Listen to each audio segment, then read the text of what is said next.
Innalhamdalillah nahmaduhu wa nasta'inuhu wa nastaghfiruh wa na'udzu billahi min syururi anfusina wa sayyiati a'malina. Man yahdihillahu fala mudilla lahu wa man yudlil fala hadiya lahu. Asyhadu an la ilaha illallah wahdahu la syarika lahu wa asyhadu anna Muhammadan 'abduhu wa rasuluhu la nabiyya wa la rasula ba'dahu. Allahumma salli wa sallim wa barik ala Muhammad wa ala alihi wa ashabihi wa man sara ala nahjihi ila yaumiddin.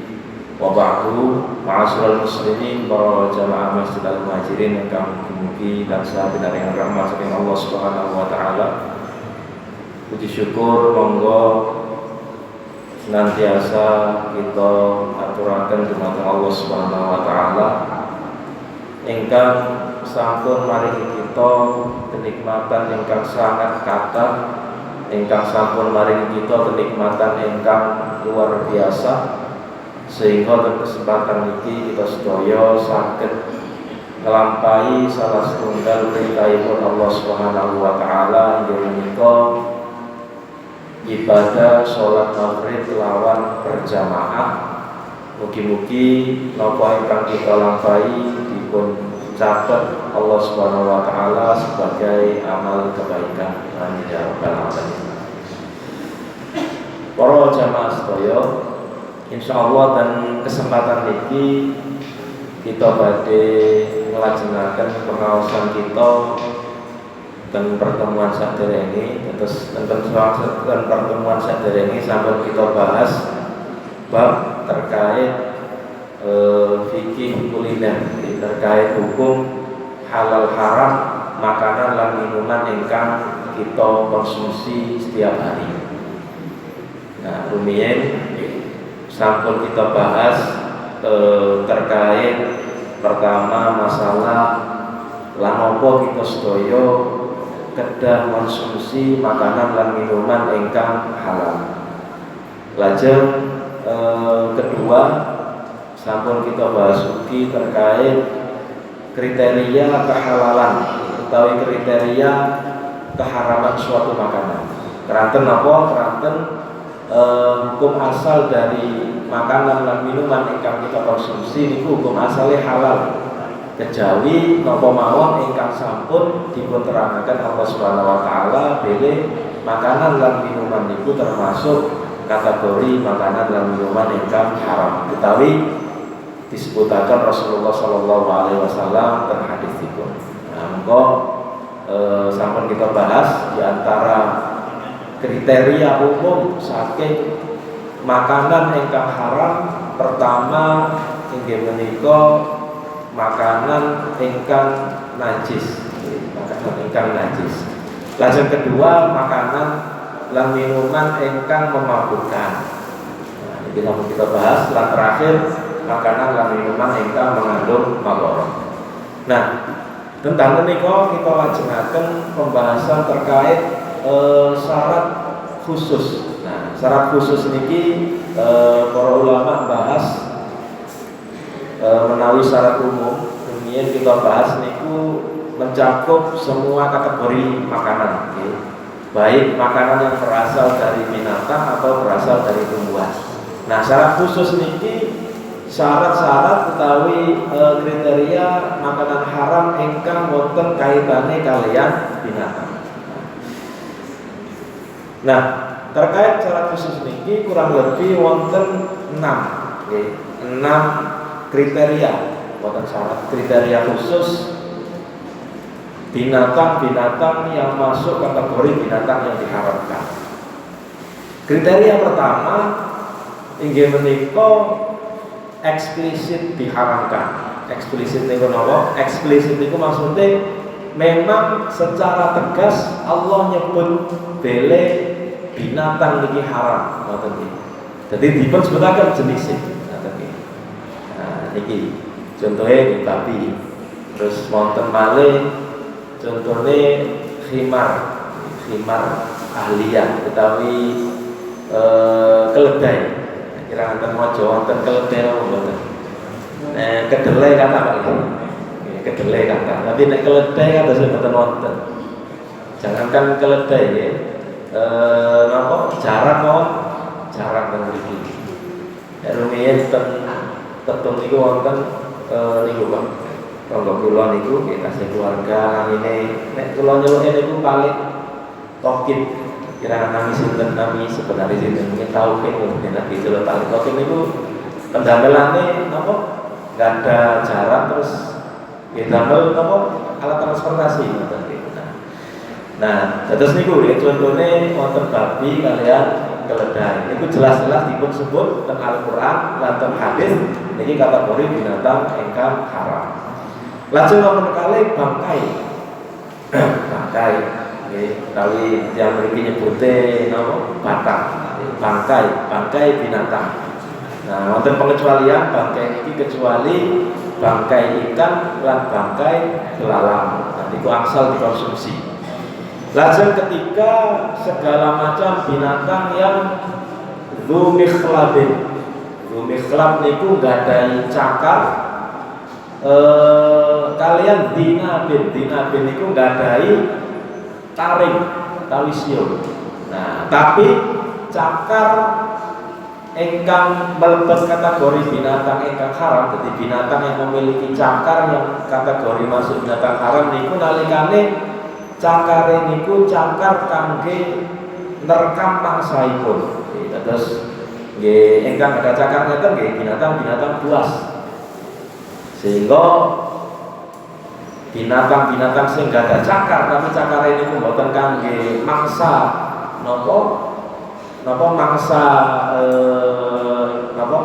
mangsa binatang yang dimangsa, nggih mangsa makanipun niku nggih mboten mlebet kategori niki. Kados misale ayam ini kan gak ada cakar, lajeng manuk itu gak ada cakar tapi mboten cakar kangge mangsa binatang yang lain. Nah, tapi kados misale singa lajeng napa malih wonten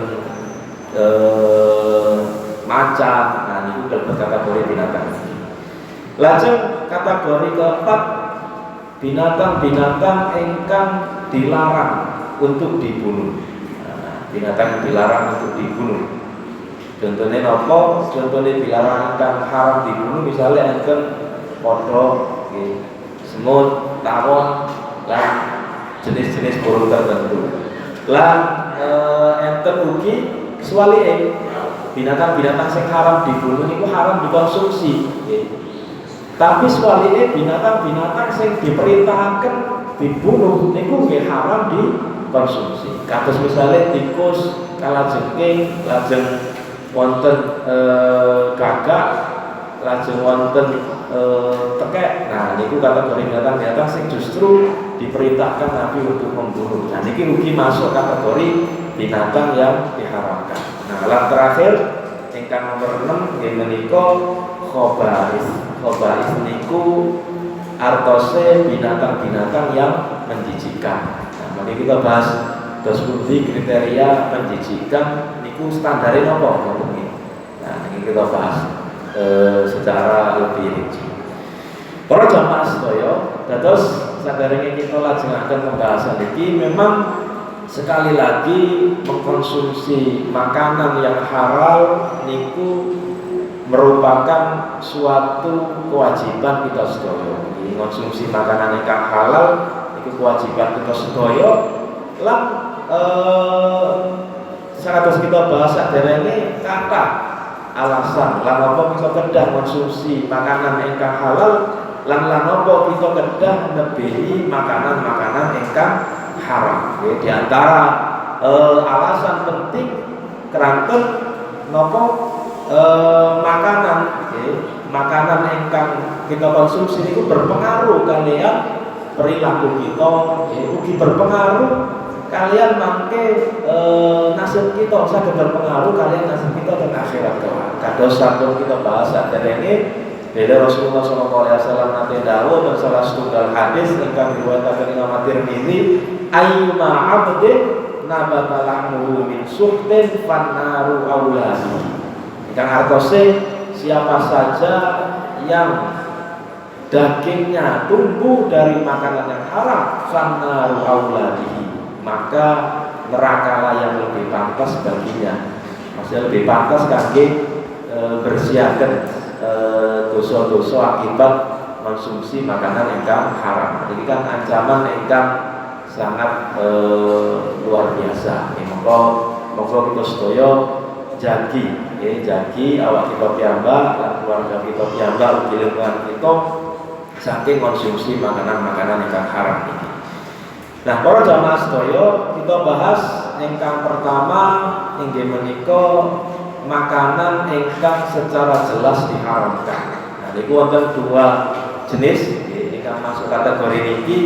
Pertama inggih menika babi. Nah, babi niki jelas disebut Allah Subhanahu wa taala di antara dalil mengenai keharaman babi kados disebut Allah Subhanahu wa taala dan surah Al-Maidah.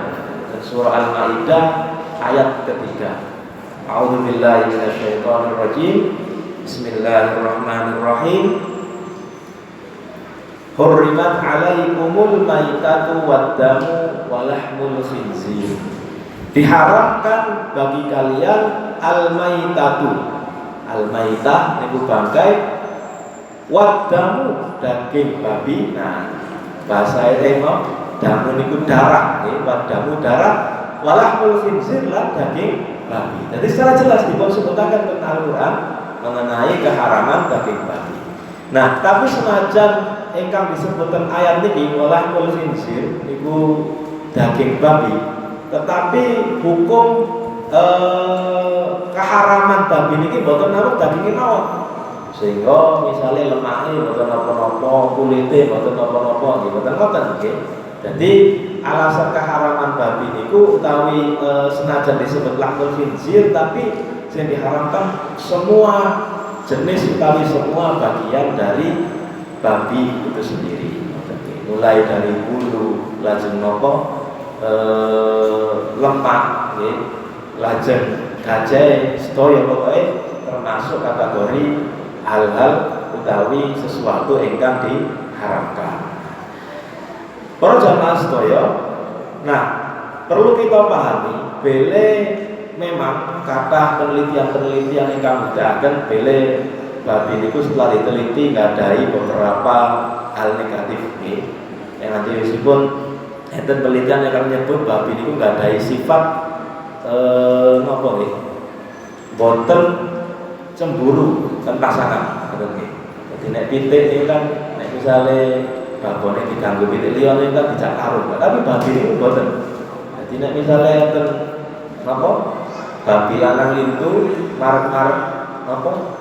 Bojone disemangatno ngoten iki. Nah niku mboten gadahi sifat cemburu. Enten mungkin penelitian nek daging babi niku ngandung cacing pita lan salintu-lintune.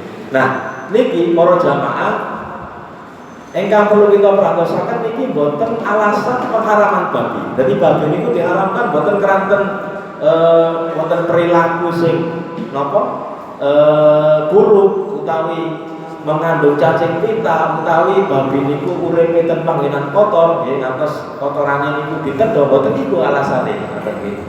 Lan kita saged ningali kan tiyang non muslim niku kathah ingkang konsumsi babi niku. Tapi nggih kathah sing sehat-sehat mawon ngoten. Berarti memang alasan pengharaman babi niku boten keranten niku. Tapi alasan pengharaman babi istilah guru kula Ustaz Ahmad Sarwat, diharamkannya babi itu karena kebabiannya. Jadi alasan ini karena dek ini babi sehingga diharamkan. Jadi istilahnya pengharamannya sifatnya ta'abbudi, bukan sesuatu yang saged dirasionalisasi, bukan illah utawi alasan pengharaman. Nah niku ingkang perlu kita pahami.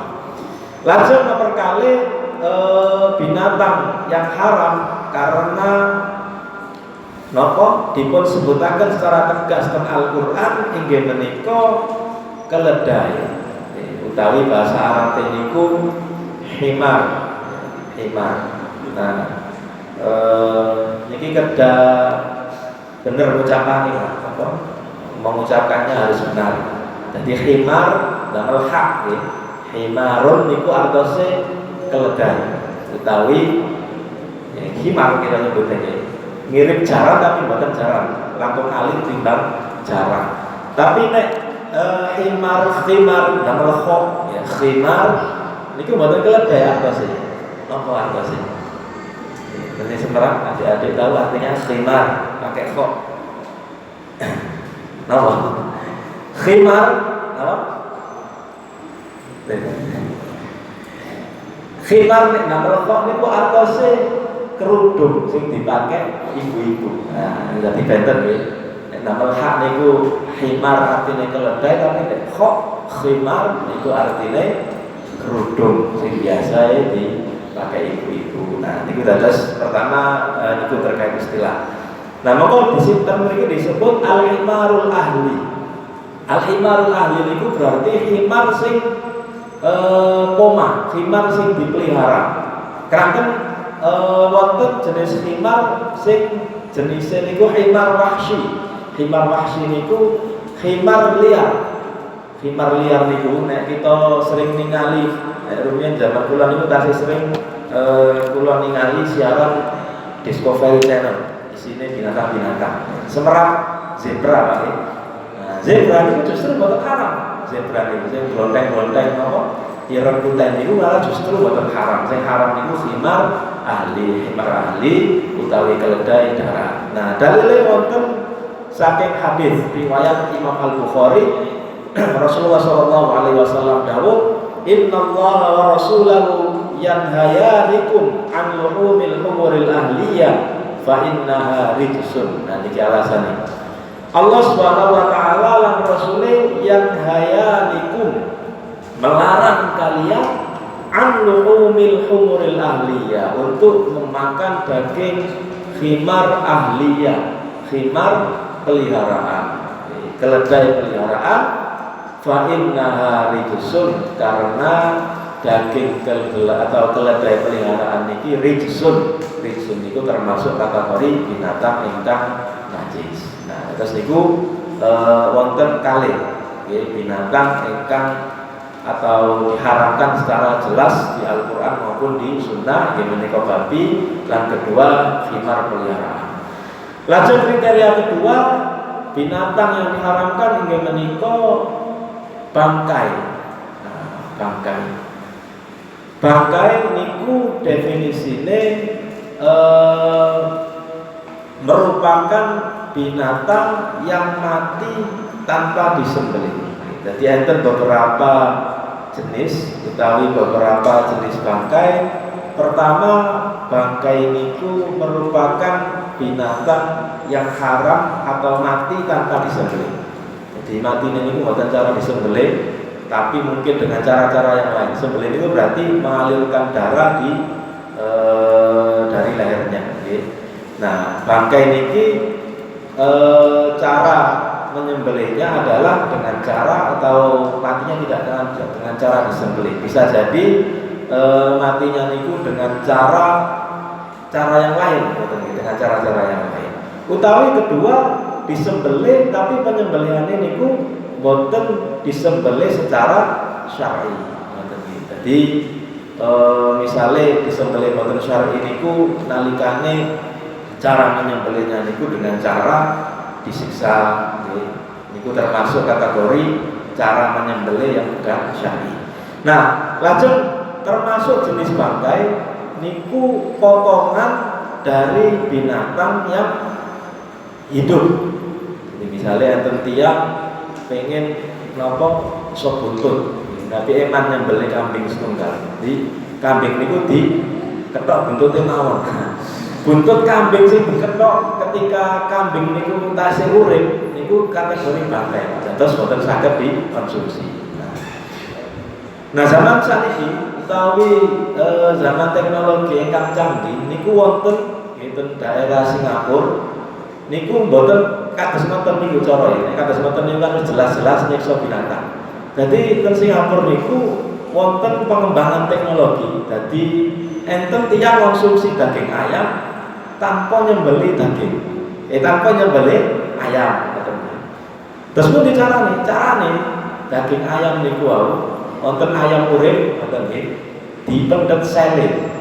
Dipendet sel dari ayam niku lajeng sel ini dikembangkan ke laboratorium, terus pundi caranya ditambahi nopo, disukani bahan-bahan apa, akhirnya sel daging ayam niki saged dados daging.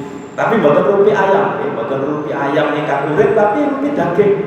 Dagingnya kayak daging, mboten daging utuh, Pak, tapi kados daging giling ngoten. Nek dimasak nggih dados Kentucky ngoten nggih. Jadi masakan-masakan sing terbuat dari ayam ngoten niku kami sampun digiling. Nah, terus pun dihukumnya daging ingkang kados mekaten.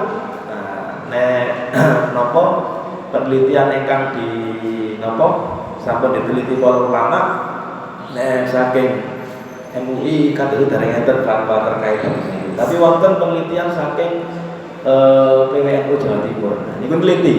Maksudnya diteliti dos pundi hukum mengkonsumsi daging ingkang kados mekaten. Nah, kesimpulannya daging ingkang kados mekaten niku ternyata berdasarkan dalil ingkang wonten dihukumi sebagai bangkai. Keranten napa? Keranten niki dikiasaken nggih disamakan hukumnya dengan binatang yang dipotong ketika dia masih hidup, bagian tubuh binatang yang dipotong ketika dia masih hidup. Jadi disamakan hukumnya. Ya, atas dia motong bagian wedhus atau bagian ayam, tapi binatang ini itu tasih urip. Nah, niku terkait hukum bangkai. Nah, kenal Quran Allah Subhanahu wa taala menjelaskan terkait kriteria bangkai niki teng surah Al-Maidah ayat 3, hurrimat alaikumul maitatu waddam wa lahmul khinziri wa ma uhilla li ghairillahi bihi. Nah, lajeng dipun sebut rincian kriteria binatang sehingga disebut bangkai. Pertama, wal munkhaniqatu, binatang yang mati karena terjepit. Lajeng kedua, wal mauqudah. Mauqudah niku binatang yang mati karena ditanduk binatang yang lain. Wal mutaraddiyatu, binatang yang diterkam oleh binatang buas. Wan natihah. Nah, wan natihah niku binatang ingkang ngapunten mau keliru nggih. Wal mauqudah niku binatang sing terjatuh. Jadi terjatuh kirangan napa kepleset napa terus kemudian akhirnya napa pecah. Akhirnya pecah. Lajeng wal mauqudah binatang yang ditanduk. Nah niki mauqudah. Tarung kalian binatang itu terus mati. Wal mutaraddiyah, wal mutaraddiyah diterkam binatang buas. Wan natihah niku wau artose binatang yang diterkam binatang buas. Wan natihah. Wa ma akalas sabu, dan binatang yang dimakan binatang buas illa ma dzakaitu, kecuali sebelum dia mati sempat kamu sembelih. Nah niku asal. Binatang yang dimakan binatang buas tapi sebelum dia mati lalu disembelih, dan itu angsal dikonsumsi. Nah, para jamaah sedaya dados niki terkait hukum bangkai. Maka memang perlu kita perhatikan terkait napa ingkang konsumsi niku nalikane arupi binatang-binatang ingkang disembelih nggih. Napa cara nyembelih niku sampun leres napa boten. Nah niku termasuk misalnya cara nyembelih ini boten leres, maka termasuk kategori bangkai. Nah, dari bangkai-bangkai yang haram niku wonten pengecualian. Wonten pengecualian dua jenis hewan atau bangkai binatang yang halal. Nopo pertama ikan. Nah, kados dipun sebutaken ten salah setunggal hadis yang diriwayatkan Imam Ahmad lan Imam Al-Baihaqi, uhillat lana maitatani wadaman, dihalalkan bagi kami dua jenis bangkai, wadaman dan dua jenis darah. Ammal maitatan, adapun dua jenis bangkai adalah falhud. Alhud niku artose ikan, wal jarod. Jarod niku artose belalang, kayu walang. Wa amad damam, adapun dua jenis darah inggih menika fal kabid. Kabid niku ati, Pak. Nah, ati niku asline bahane terbuat dari darah binatang. Tapi keranten darah ini boten kategori darah ingkang mengalir, nggih keranten sampun dados organ tubuh, maka hukumipun hukume halal. Waktihal, tihal niku artose limpah. Ati lan limpah. Nah, tadi hadis niki dados pengecualian dados pengecualian terhadap ayat ingkang dipun waos niku wau. Ayat ingkang sampun kita waos surat Al-Maidah ayat 3, hurrimat alaikumul maitatu waddamu walahmul khinzir. Hurrimat alaikumul maitatu waddamu walahmul khinzir. Diharamkan bagi kalian bangkai. Nah, bangkai ini kan umum kategori ayat ini, berarti masuk semua kategori bangkai. Tetapi dalam hadis niku wau dikecualikan. Wonten cerita itu terkait hadis kehalalan ikan niki. Nanti salah setunggal sahabat niku pergi ke laut. Pergi ke laut untuk keperluan tertentu. Lajeng piyambake nalikane wudu kentekan toya. Nah, banjur nalikane kentekan toya, piyambake mikir, aku kentekan banyu gawe wudu. Nek wonten bekal toya tapi toya niki nek damel wudu napa kehausan nggih, ngelak. Nah, sementara teng pinggir lah banyu tok nggih, banyu laut niku. Nah, singkat cerita samantune napa rawuh nggih. Sanjang Rasulullah sallallahu alaihi wasallam, ya Rasulullah, kunna narkabul bahar. Kami baru saja melakukan perjalanan di laut. Kemudian kami kehabisan bekal atau tidak cukup air untuk berwudu. Bolehkah kalau dalam kondisi itu kami berwudu dengan air laut? Nah, Rasulullah tahu, sing dijawab jawabane mboten namung hukum angsal napa wonten wudu kalian toya laut, tapi dijawab ugi hukum bangkai binatang laut. Lajeng Rasulullah tahu, huwa tahuru ma'uhu al-hillu maitatuhu. Air laut niku at-tahuru ma'uhu, suci airnya, al-hillu maitatuhu, dan bangkainya halal. Nah, termasuk kategori ini napa binatang laut niki nggih. Pokoke sedaya binatang sing habitate uripe niku ten toya, nggih, baik air laut ataupun air tawar, terus iwak mujair, terus iwak napa iwak kutub, iwak welut. Nah, niku masuk kategori sedaya binatang-binatang atau ikan-ikan yang halal untuk dimakan, nggih. Nah, niku kategori kedua. Nggih menika bangkai. Kita mlebet kategori ketiga, binatang yang memiliki cakar dan binatang yang memiliki taring. Dan salah satu hadis riwayat Muslim, Rasulullah sallallahu alaihi wasallam dawuh, kullu dhinabin minas sibai fa aklahu haramun. Semua jenis binatang yang bertaring. Nah, tapi bertaringnya diparingi pengecualian, minas siba, dari binatang buas, dari hewan buas. Fa'akluhu haram, maka memakannya merupakan suatu keharaman. Wa kullu dhi mikhlatin minat thair, dan semua jenis burung yang memiliki cakar niku hukume ugi termasuk haram. Tapi sekali lagi, mikhlab niku mboten sembarang cakar, tapi cakar ingkang fungsine kangge nerekam mangsa. Keranten wonten para jamaah sedaya salah setunggal tiang ngoten nggih.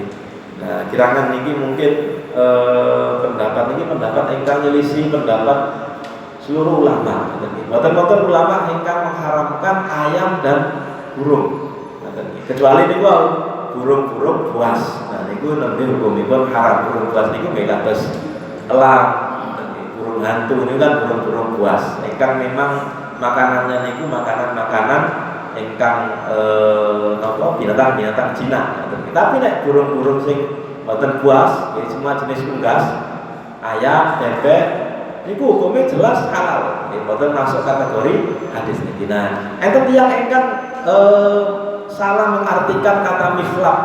Kata mikhlab niku terusé dasare di kamus Al-Munawwir niku dasare.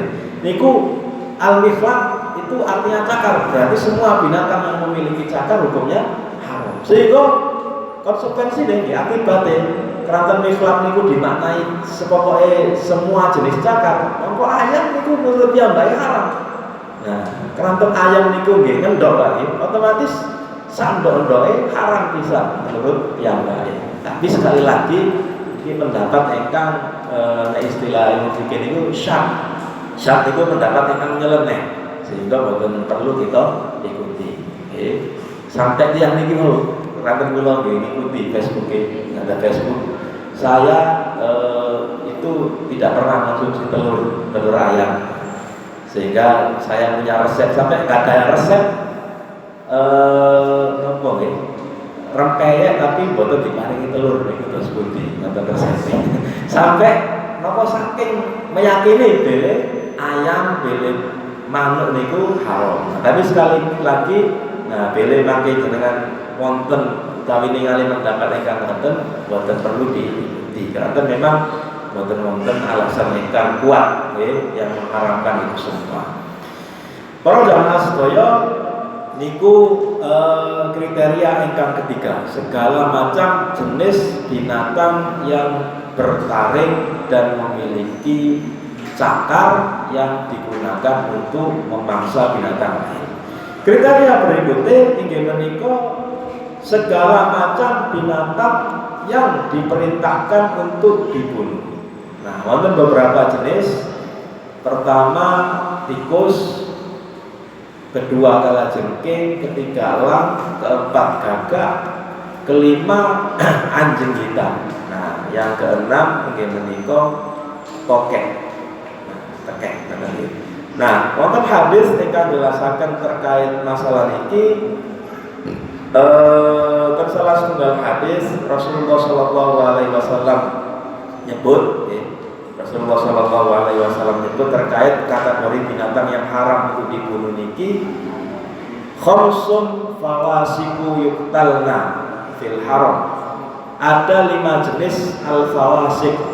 Fawasik niku nek diartosaken secara bahasa sesuatu utawi seorang yang fasik. Tadi maksudnya mboten fawasik niki nggih binatang-binatang ingkang diperintahkan untuk membunuh. Yuqtalna fil haram.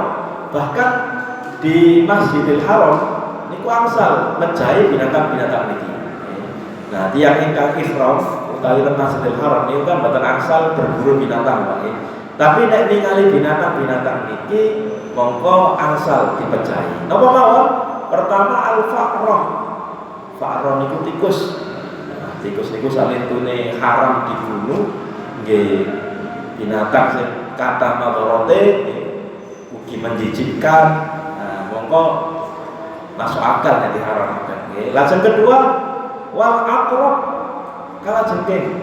Nah, dadi nek ningali kalajengking niku angsal dipejahi. Bahkan nalika kita sholat misalnya, tiang sholat Allahu Akbar kok ternyata ningali wonten kalajengking. Nah niku angsal mejahi kalajengking niku wau lan sholatnya boten batal hukumnya. Senajan tiang, tetapi keranten kategori binatang yang haram dibunuh utawi diperintahkan dibunuh maka sholatnya boten batal. Lajeng wal hudaya. Hudaya mriki diartosaken elang. Binatang elang. Wal ghurab niku gagak. Wal kalbul akur niku artose anjing hitam. Nah niki dalil utawi penjelasan saking hadis ingkang jelasaken mengenai binatang-binatang yang diharamkan dengan alasan binatang tersebut diperintahkan untuk dibunuh. Nah, yang terakhir niku wau tekek. Nah, yang terakhir niku wau tekek. Niki wonten hadis ingkang jelasaken terkait tekek. Nabi Muhammad sallallahu alaihi wasallam dawuh teng hadis ingkang diriwayatkan Sa'ad bin Abi Waqqas, anna Nabi sallallahu alaihi wasallam amara bi qatlil wazah wa sammahu fuwaisikon.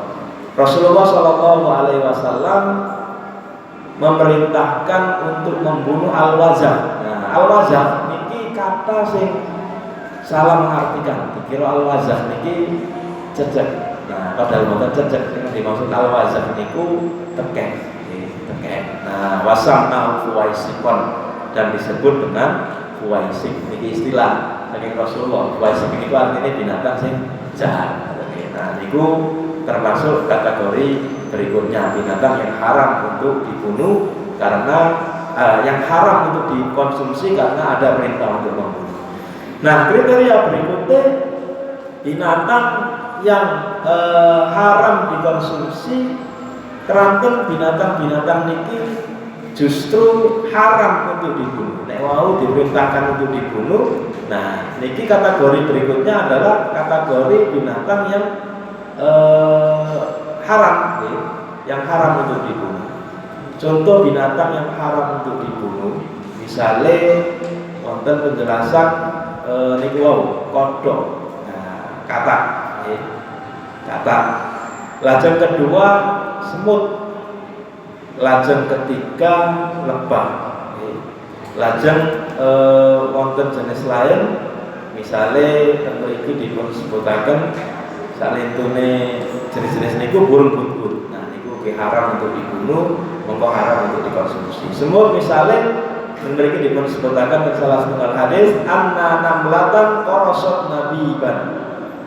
Nabi yang minal anbiya fa amara bi qaryatin tamli fa ufriqat fa auhallahu ilaihi afi an qarasat ka namlatun ahlakta ummatan minal umami tusabbihu.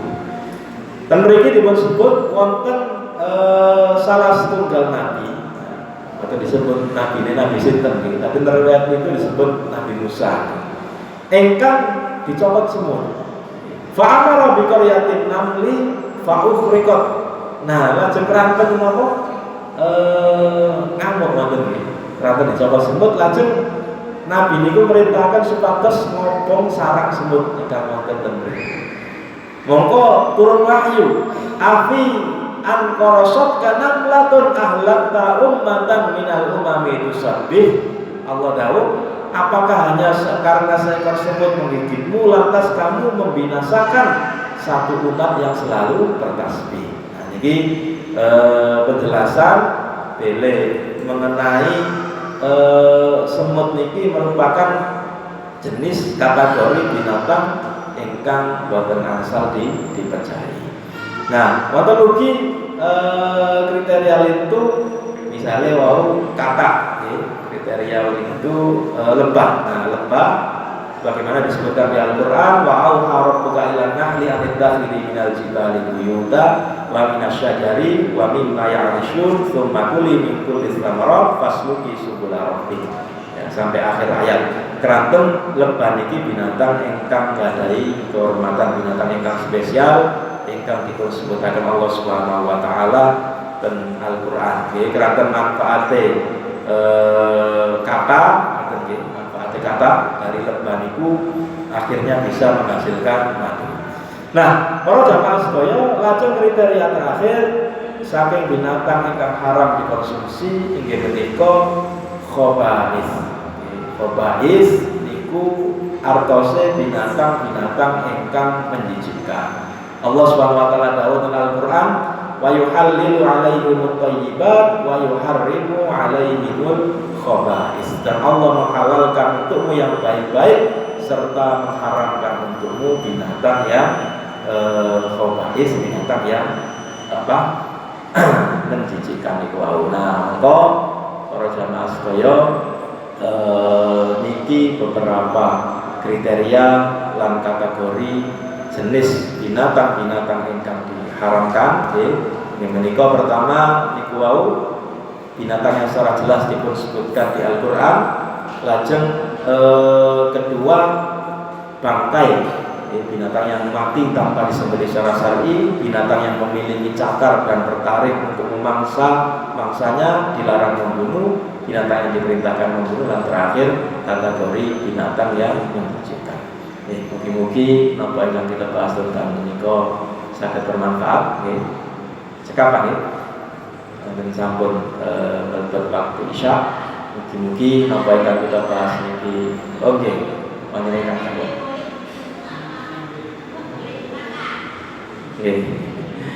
Nah, nyambe nggih. Nah, terkait nyambe niku para ulama bahas nyambe niku dikategorikan termasuk kategori binatang buas, Pak. Jadi kategori binatang buas sehingga boten asal dikonsumsi. Termasuk ndoke, termasuk dagingnya pokoke sedaya. Keranten nyambe niku termasuk kategori binatang buas. Jadi alasan pengharamannya termasuk kategori binatang buas. Nek enten sing sanjang Pak, nah dagingnya enak, kok barang enak gitu.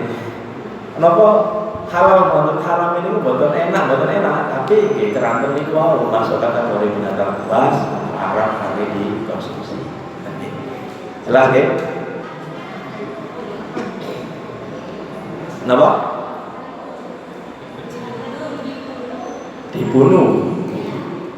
Nggih, dipaten. Nggih tergantung tujuan membunuh ya. Nek ten hadis niku boten dipun sebut kategori nyambe. Nek misale membahayakan nggih mboten napa-napa dipercaya. Tapi nek tujuan dibunuh niku wau kangge dipendet ndoke, kangge dikonsumsi nggih mboten angsal.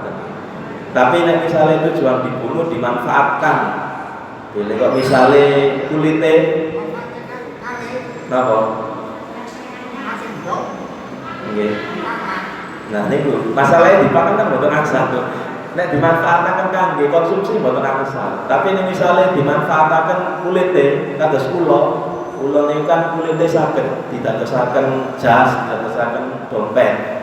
Niku mboten napa-napa. Tapi keranten niki binatang najis nih, kan termasuk bangkai, mboten binatang halal. Jadi sing penting disamak riyen kulite niku, nah niku nembe angsal didadosaken sebagai barang-barang. Tapi sekali lagi nek tujuan dikonsumsi mboten termasuk binatang sing halal. Karena kenapa alasannya keranten kategori binatang buas. Napa? Nggih senajan disembelih, tapi nek binatangnya haram kan mboten halal nggih. Jadi nyembelih niku dados halal nalikane binatangnya niku binatang halal. Nah, nyembelih ini kan kategori binatang buas Pak nggih. Kan mangan pitik barang kan ini. Jadi nggih mboten angsal dikonsumsi nggih. Nek rumiyin zaman Rasulullah niku enten sing mirip kalian nyambe. Namine bob. Jadi kados kadal, tapi kadal ini beten kalian nyambil. Keranten bob niku makanane niku makanan nopo boten daging, tapi makanan sayuran. Jadi boten sami hukumi kalian nyambil. Oke, jelas nggih? Wallahu a'lam bishawab. Kita tutup pengawasan kita kalian doa kafaratul majlis. Subhanakallahumma wa bihamdika asyhadu an la ilaha illa anta astaghfiruka wa atubu ilaik. Rabbana la tuzigh qulubana ba'da idh hadaytana wa hab lana min ladunka rahmah innaka antal wahhab. Sallallahu alaihi wa sallam. Assalamualaikum warahmatullahi wabarakatuh.